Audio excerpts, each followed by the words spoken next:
Hello students, आज हम पढ़ेंगे असम्पशन ऑफ अकाउंटिंग पीरियड, लेखांकन अवधि की मान्यता। In the previous video we studied about assumption of accounting entity, assumption of monetary measurement and assumption of going concern. Now we will study about the assumption of accounting period.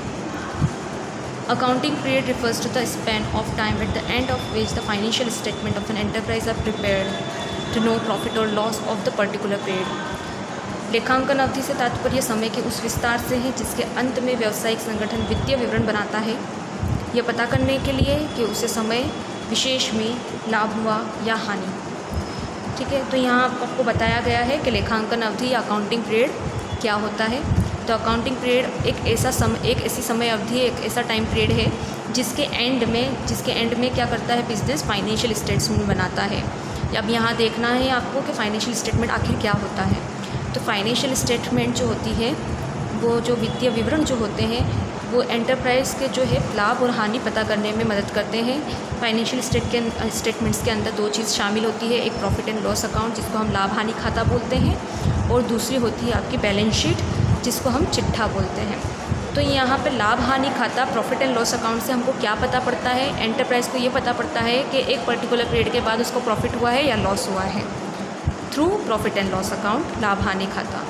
और उसके बाद balance sheet से उसको क्या पता पड़ता है कि बिज़नेस के पास कितने पैसे उसको देना बाकी है, कितना दायित्व रिस्पॉन्सिबिलिटी उसकी बाकी है, और कितनी उसके पास जो है संपत्तियां हैं, कितना उसके पास जो है असेट्स है।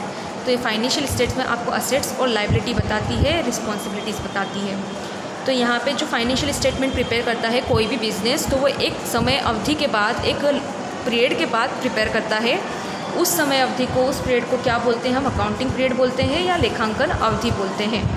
अब एग्जांपल के लिए मैंने यहाँ पे बैंक का दे रखा है आपको कि बैंक जो होती है 31 मार्च को क्या करती है, कंप्लीट हिसाब किताब, सारे खाते बंद करना और जितना भी हिसाब किताब उनका बचा रहता है वो सब बैंक क्या करती है 31 मार्च को क्लोज करती है।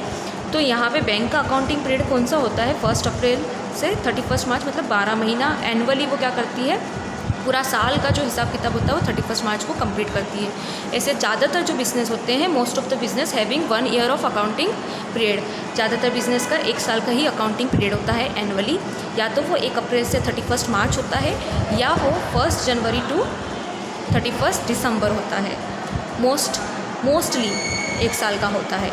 कुछ ऐसे बिज़नेस होते हैं जिनका क्या होता है, अकाउंटिंग पीरियड 6 मंथली होता है, क्योंकि ऐसे जो बिज़नेस होते हैं वो सीजनल बेसिस पे चीज़ें बनाते हैं। फॉर एग्जांपल आपके जो वूलन क्लॉथ बनते हैं, वो जो है उनका प्रोडक्शन जो है सर्दियों के पहले हो जाता है और विंटर में उनकी सेलिंग होती है।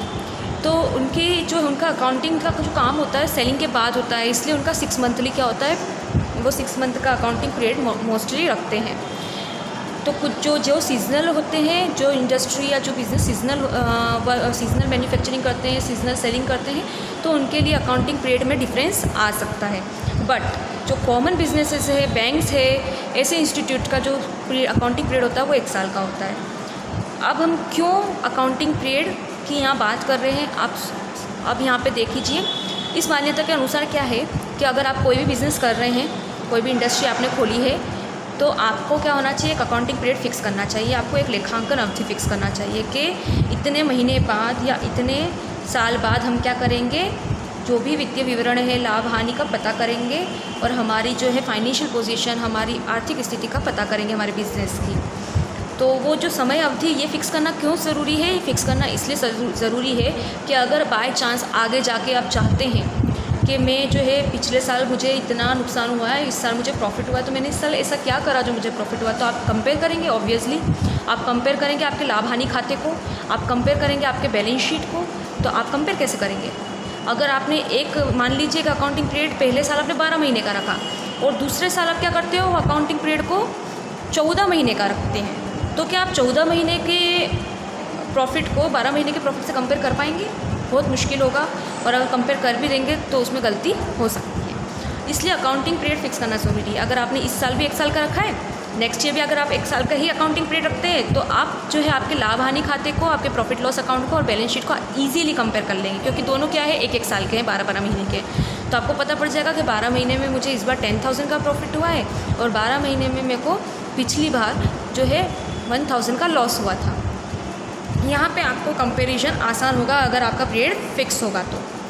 दूसरा ये आपको पता पड़ जाएगा कि जो हमने प्रॉफिट निकाला, ये जो लॉस निकाला है, ये कौन से पीरियड का, कौन से पर्टिकुलर पीरियड का है।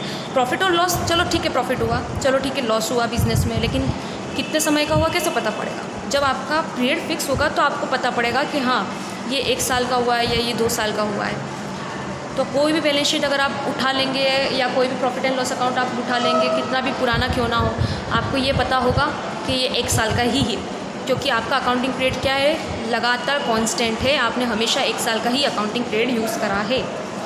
दूसरा कि हम आगे जो प्लान्स और पॉलिसीज़ बनाते हैं वो ये देख के बनाते हैं कि हमारी आर्थिक स्थिति, हमारी फाइनेंशियल कंडीशन कैसी है हमारे बिज़नेस की, और हमारा प्रॉफिट में जा रहा है बिज़नेस या लॉस में जा रहा है।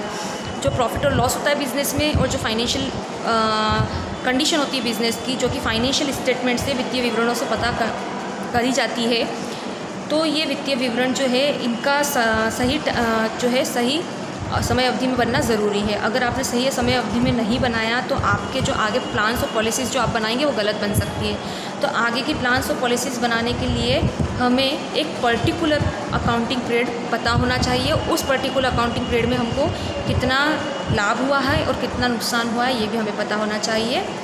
सो to prepare policies and plans for the future we should have a fixed accounting period so that we can know the profit or loss of that particular period। ये हमने पढ़ा आज assumption of accounting period। अब next video में हम आगे के principles पढ़ेंगे।